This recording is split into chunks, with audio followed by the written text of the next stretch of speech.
Harvard University, the crown jewel of American higher education, just handed its commencement stage to this Chinese student, the daughter of a Chinese Communist Party official. Yes, you heard that right.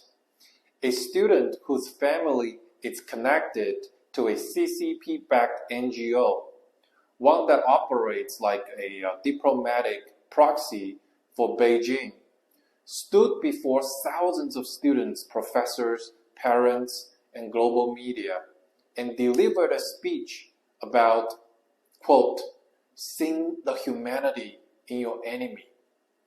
Now, that might sound beautiful at first, poetic even, but here's the twist.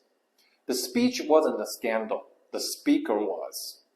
That starts with Harvard's side of the story because they probably think they're doing the right thing. They'll tell you this is about celebrating global diversity, that they are giving a voice to a global student body and reminding the world that Harvard is open to everyone, no matter where you come from. And they'll continue to say, this student didn't choose her family, so don't judge her for her father's career. Focus on her empty words, her story, her experience. Sure, fair enough. But here's the problem. There's a very big difference between diversity and political blindness.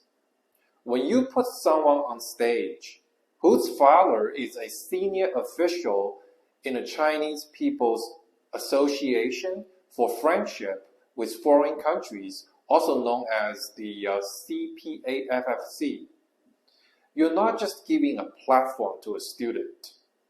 You're giving a symbolic victory to the Chinese Communist Party. And in doing so, you are also showing the world just how naive or compromised some of our elite institutions have become. The organization her father works for, the CPA-FFC, sounds harmless. It has the word friendship in it. Who doesn't love friendship? But this group is not about cultural exchange. It's not about people-to-people diplomacy. It's a front organization for the CCP's United Front Work Department, the arm of the Chinese party state tasked with influencing foreign elites, co-opting overseas Chinese, and spreading pro-Beijing narratives worldwide. The US State Department has called this organization part of China's soft power strategy to malign influence democratic societies. Its job is to make authoritarianism look like a legitimate alternative to liberal democracy. Its job is to infiltrate, influence, and manipulate public perception. And Harvard just gave it center stage. Now imagine this. It's 2022. Yale chooses a graduating senior whose parent is a high-ranking official in the Russian KGB while the war in Ukraine is raging. Would anyone defend that? Would media outlets call it brave or inspiring? Or would they call it what it is? A massive, embarrassing misjudgment. So why does China keep getting a pass? Let's rewind a bit. Remember, Harvard's relationship with the US government, especially under the Trump administration, has been rocky. The US DOJ sued Harvard over its admissions practices, arguing that it discriminated against Asian American applicants. That lawsuit became part of a larger cultural and political battle. But here's the irony. After all the legal fighting, all the media coverage, and all the talk about fairness and transparency, Harvard turns around and puts a student directly connected to the Chinese state apparatus in a spotlight.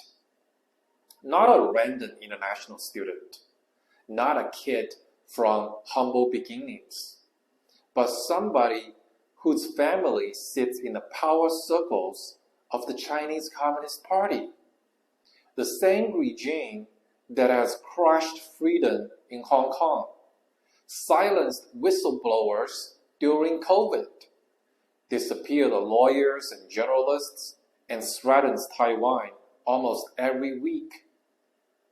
This isn't progress. This is intellectual hypocrisy. Let's pull apart part of his speech. She said, true courage is seeing the humanity in your enemy. Sounds profound, right? But here's the question. Who is her enemy? Is it Americans? Is it Taiwanese who want to keep living their independent and peaceful lives?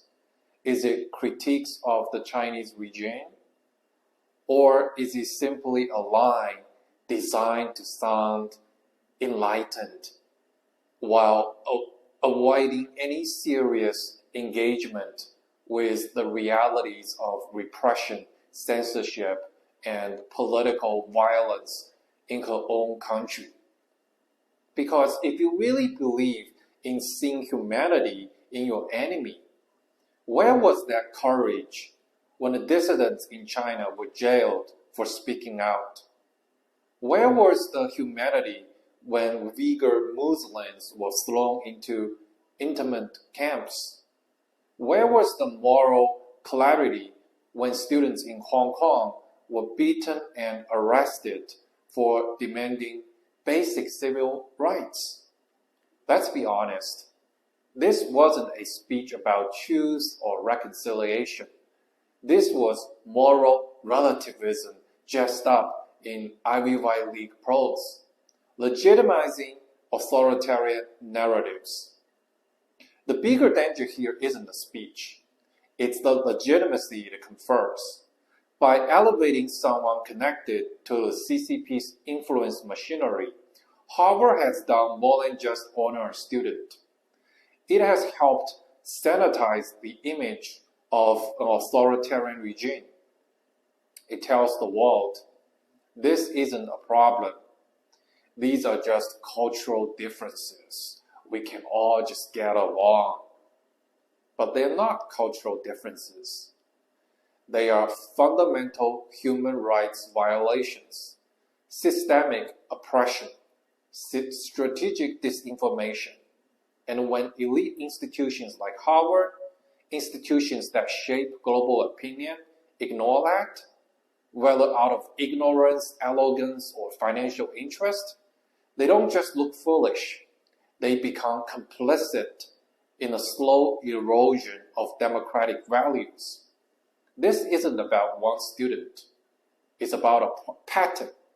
When meritocracy becomes a smokescreen for political appeasement, when speeches about empathy are used to dodge accountability, when the most prestigious university in the world hands over its microphone to a mouthpiece, knowingly or not, for the CCP, you have to ask, what values does Harvard actually stand for? Because this year, Harvard didn't just hand out degrees. It handed over credibility to a regime that has done nothing to earn it. If you believe that American values still matter, that elite institutions should stand for freedom, not flirt with authoritarianism, then speak up. Share this video, challenge the narrative, because soft power is only soft until it rewrites the story. And right now, that story is being written in plain sight.